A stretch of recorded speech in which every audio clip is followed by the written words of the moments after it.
بسم اللہ الرحمن الرحیم۔ السلام علیکم۔ بابل شہر کی ایک بدکار عورت مر گئی تو اس کے گھر والوں نے اسے دفن تک نہ کیا بلکہ کوڑے کے ڈھیر پر پھینک دیا۔ جب حضرت موسیٰ علیہ السلام کوہ طور پر اللہ تعالیٰ سے باتیں کرنے کے لیے گئے تو اللہ تعالیٰ نے فرمایا، اے موسیٰ، باقی باتیں بعد میں ہوں گی، پہلے جاؤ، میری ایک کنیز کی لاش کوڑے پر پڑی ہے، اسے غسل دلاؤ اور عزت کے ساتھ دفنا دو۔ حضرت موسیٰ علیہ السلام کوہ طور سے واپس آئے اور بابل شہر میں داخل ہوئے۔ تلاش کرتے کرتے ایک جگہ دیکھا کہ کوڑے پر ایک لاش پڑی ہے اور اس کے ارد گرد 4 کتے رکھوالی کر رہے ہیں تاکہ کوئی درندہ لاش کو پامال نہ کر سکے۔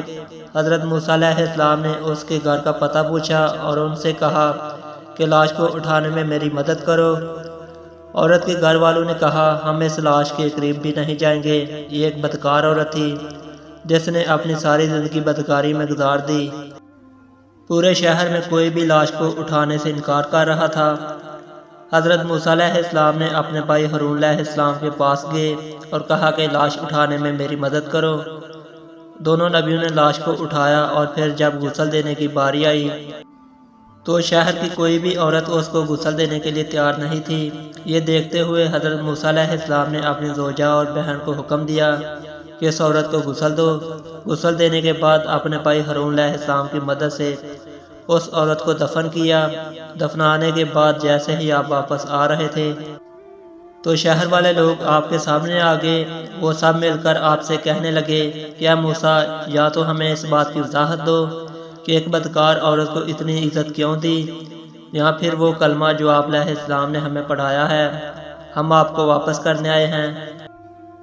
حضرت موسیٰ علیہ السلام نے لوگوں سے فرمایا، اے شہر کے لوگوں، مجھے جو حکم اللہ نے دیا تو میں نے اس حکم کی تعمیل کر دی۔ ہاں، اگلی بار جب کوہ طور پر گیا تو تم سب کو تمہارے اس سوال کا جواب مل جائے گا۔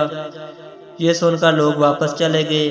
حضرت موسیٰ علیہ السلام کوہ طور پر گئے تو فرمایا، اے میرے پروردگار، اس شہر کے لوگ مجھ سے اس بات کی وضاحت مانگتے ہیں کہ ایک بدکار عورت کو اتنی عزت سے کیوں دفن کیا گیا۔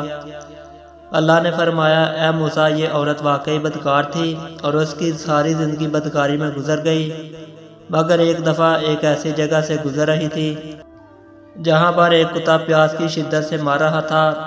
اس عورت کو کتے کی حالت پر رحم آ گیا۔ اس نے پانی کے کنویں سے اپنے کپڑے گیلے کیے اور کتے کے منہ میں نچوڑ دیے۔ پیاسے کتے کے منہ میں جب پانی آیا تو اس کے تڑپتے ہوئے جسم میں جان آ گئی۔ مجھے عورت کی یہ رحم دلی پسند آ گئی اور میں نے اس کے سارے گناہ معاف کر دیے، اور میں نے موت کے فرشتے کو حکم دیا کہ اس کی روح قبض کر ڈالو تاکہ آئندہ بدکاری نہ کر سکے۔